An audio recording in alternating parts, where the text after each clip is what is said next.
सवालों के घेरे में है सुप्रीम कोर्ट का सुप्रीम फैसला।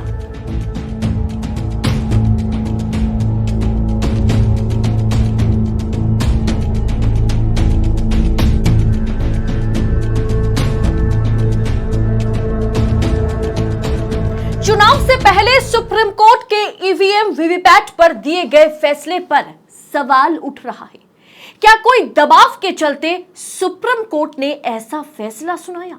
क्या सुप्रीम कोर्ट पर सरकार की ओर से दबाव डाला गया?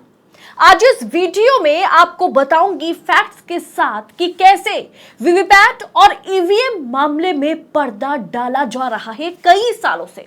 अब इसके पीछे कौन है ये आप खुद विचार करना पूरा रिपोर्ट देखने के बाद। तो वीडियो को आखिर तक देखिएगा और सबसे पहले वीडियो में आगे बढ़ने से पहले देश नीति को सब्सक्राइब करें। नमस्कार, स्वागत है आपका देश नीति पर।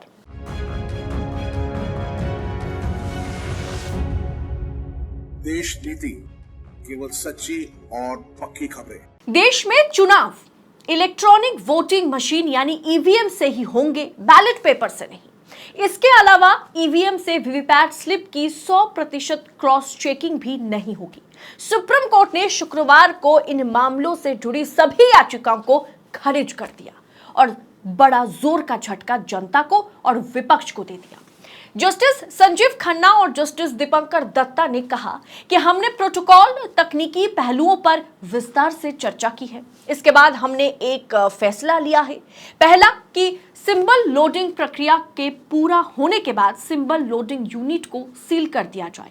सील की गई सिंबल लोडिंग यूनिट को 45 दिन के लिए स्टोर किया जाए। दूसरा, रिजल्ट की घोषणा के बाद अगर दूसरे या तीसरे नंबर पर आए किसी कैंडिडेट को आपत्ति है तो वो 7 दिन के भीतर शिकायत करे। ईवीएम के भीतर माइक्रो कंट्रोलर की मेमोरी की जांच इंजीनियर्स की टीम करेगी। इस शिकायत के बाद वेरिफिकेशन की प्रोसेस का खर्च कैंडिडेट ही उठाएगा। अगर जांच में पता चलता है कि ईवीएम से छेड़छाड़ की गई है तो खर्च कैंडिडेट ने किया है तो उसे रिफंड कर दिया जाएगा। सुप्रीम कोर्ट ने चुनाव आयोग को 2 निर्देश भी दिए। पहला कि इलेक्ट्रॉनिक मशीन से पेपर स्लिप की गिनती के सुझाव का परीक्षण किया जाए। दूसरा, देखिए क्या चुनाव निशान के अलावा हर पार्टी के लिए बारकोड भी हो सकता है। दोस्तों, ये एक तरफ है।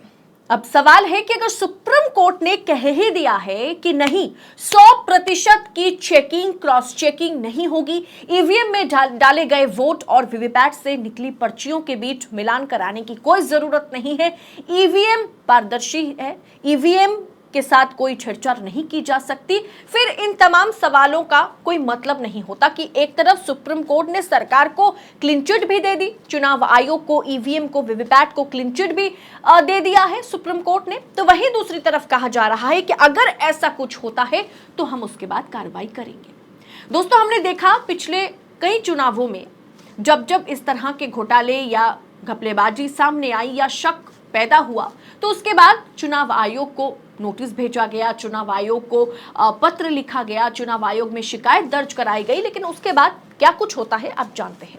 ऐसा ही कुछ उदाहरण मैं आपको दूंगी, बतलाऊंगी, साथ में यह भी बताऊंगी कि किस तरह से कई सालों से इस पर पर्दा डाला गया और आखिर सुप्रीम कोर्ट ने जो फैसला सुनाया वो सवालों के घेरे में क्यों है, फैक्ट्स और फिगर्स के साथ।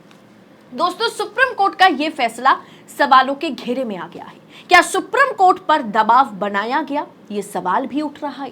क्यों उठ रहा है, एक एक कर बताऊंगी, जिसे सुनने समझने के बाद आपके मन में भी सुप्रीम कोर्ट के फैसले को लेकर सवाल तो जरूर उठेगा ही। 2024 चुनाव में यानी इस चुनाव में त्रिपुरा में कैसे 108% की वोटिंग हुई? मतलब 100% वोटिंग होना चुनाव में बड़ी बात है, वहां पर 108% वोटिंग कैसे संभव है? मतलब अपने 100 नंबर की परीक्षा दी है और आपको 108 नंबर कैसे हासिल हो सकता है? इसका सीधा आरोप चुनाव के दौरान इस्तेमाल किए गए मशीनों पर लगेगा ही। इस पर सुप्रीम कोर्ट खामोश है। दोस्तों, इस रिपोर्ट को आप गौर से देखिए, पुरानी है लेकिन इंपॉर्टेंट है। दी वायर को पता चला था कि भारत के चुनाव आयोग यानी इलेक्शन कमीशन ऑफ इंडिया ने 6.5 लाख से अधिक वीवीपैट मशीनों को खराब के रूप में फ्लैग किया है। इनमें जो गड़बड़ियां हैं, जो दोष है, उसे सुधारने की, उसे मेंटेन करने की, मेंटेनेंस के लिए अलग अलग तरीके से निर्माताओं के पास इन तमाम वीवीपैट्स को वापस भेजा जा रहा है। विशेष रूप से ये न्यू मशीनें जो हैं ये M3 जनरेशन मशीनें हैं, 2018 में पहली बार पेश की गई थी। इसे आप कह सकते हैं कि 2019 के लोकसभा चुनावों में इस्तेमाल भी किया गया था।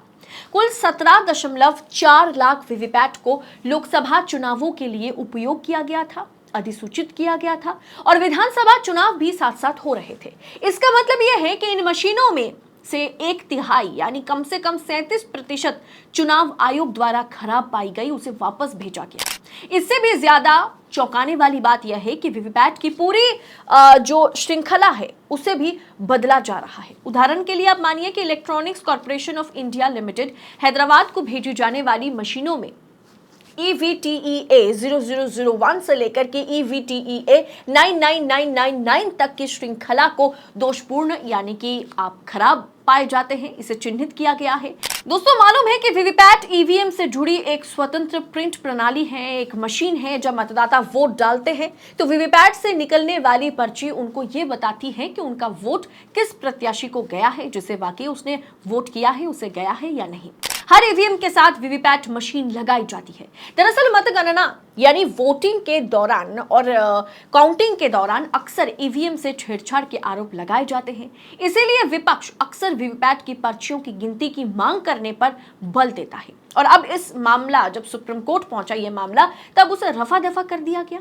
लेकिन अगर लोकसभा चुनाव में इस्तेमाल किए जाने वाले वीवीपैट मशीन ही खराब पाई जाती है, 100 नहीं, 200 नहीं, 6.5 लाख मशीनें अगर खराब पाई गई, 2019 चुनाव में भाजपा की जीत भी सवालों के घेरे में आ जाता है।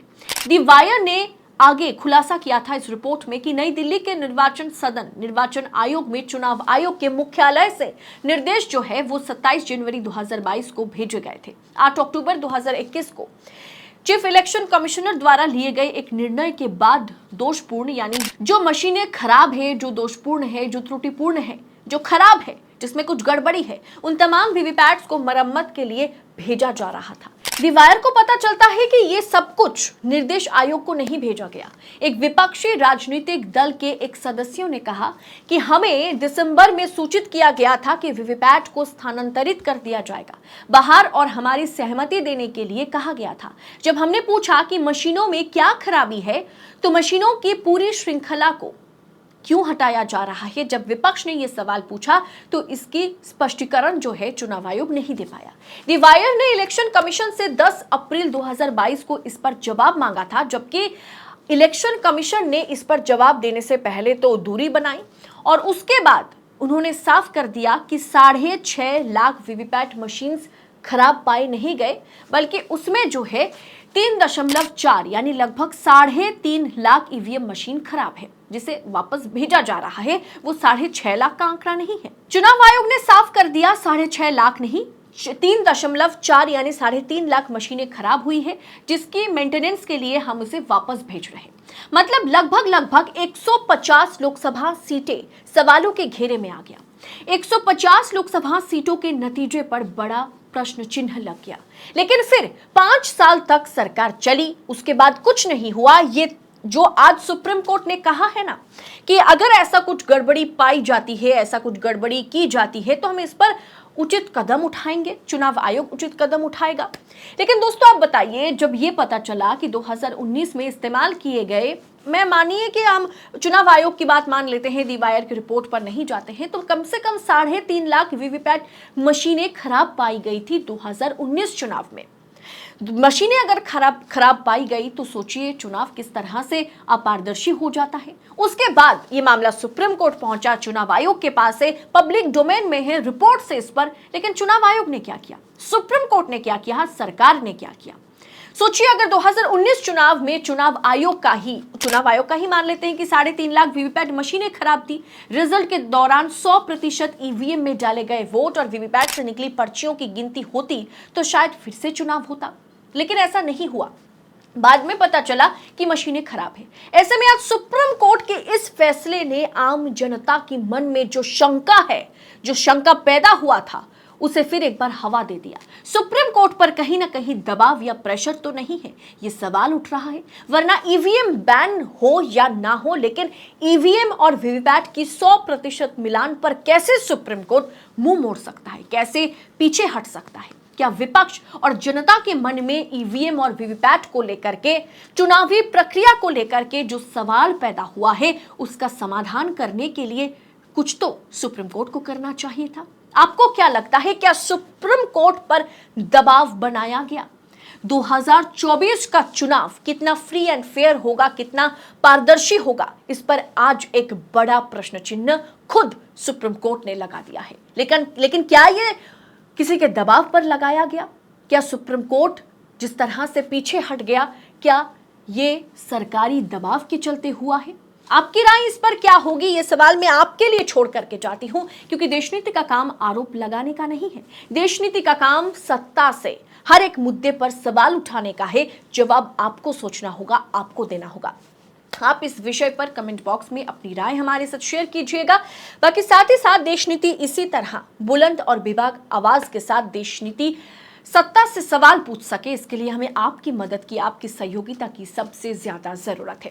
देशनीति को सब्सक्राइब करने के साथ साथ हो सके तो वीडियो के अंत में थैंक्स ऑप्शन का इस्तेमाल कीजिए। इसके जरिए आप आर्थिक तौर पर देशनीति की मदद कर सकते हैं और देशनीति को और ताकतवर और मजबूत बना सकते हैं। बहुत बहुत शुक्रिया। जय हिंद, जय भारत।